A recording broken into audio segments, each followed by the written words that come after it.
Einstein had one of the greatest aha moments in the history of science.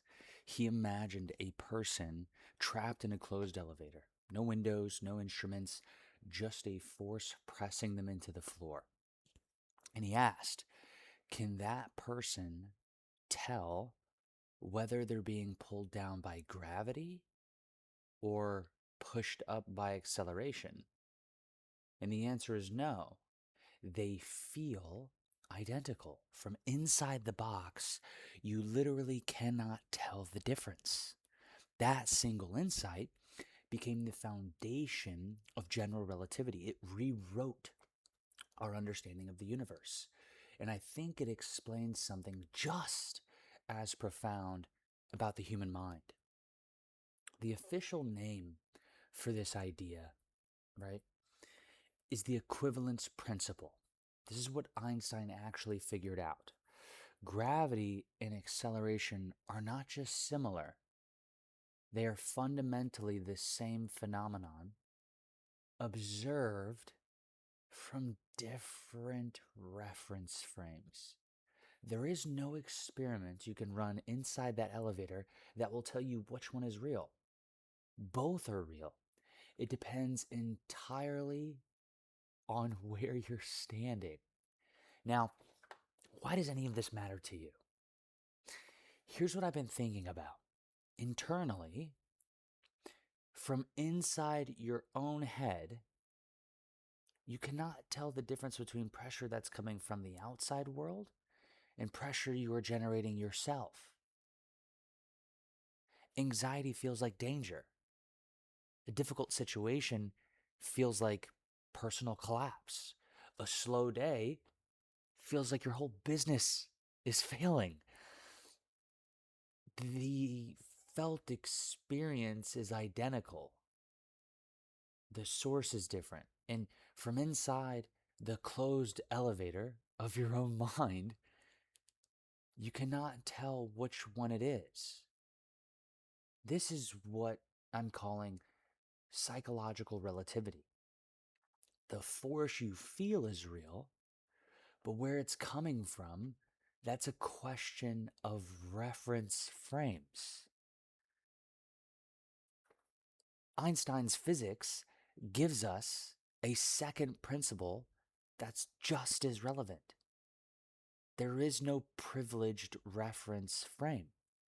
No one sees reality from a neutral, objective position.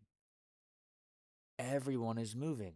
Everyone is curved by mass around them.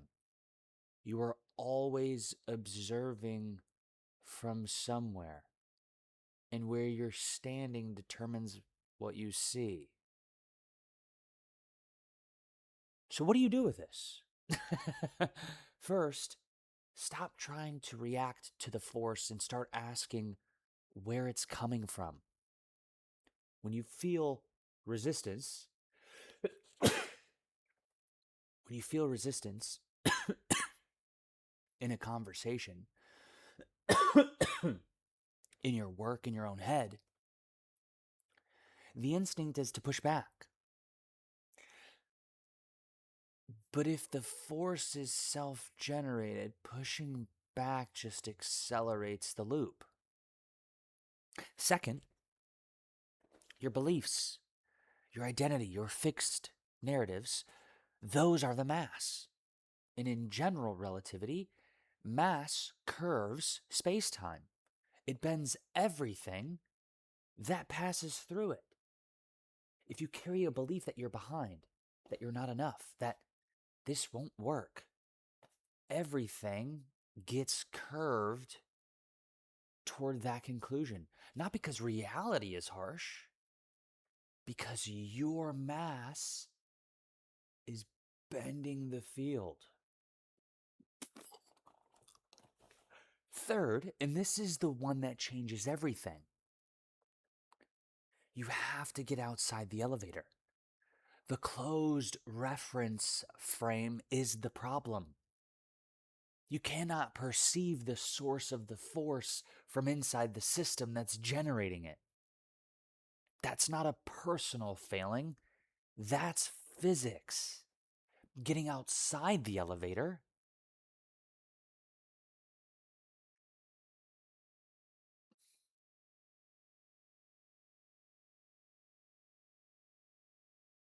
that's observation.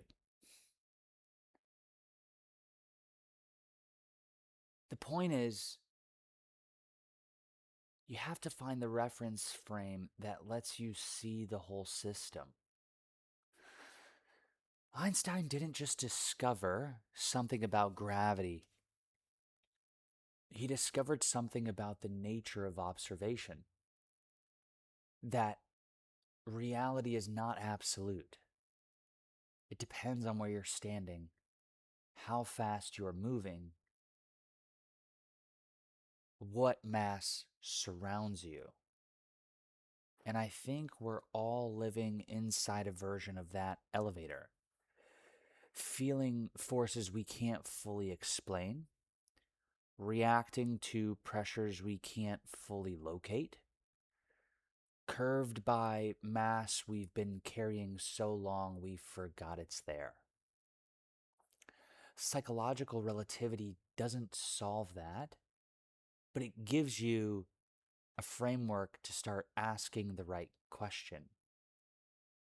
Is this gravity or is this me? I'm going to keep building this framework out. If you want to be a part of that conversation, subscribe, drop a comment,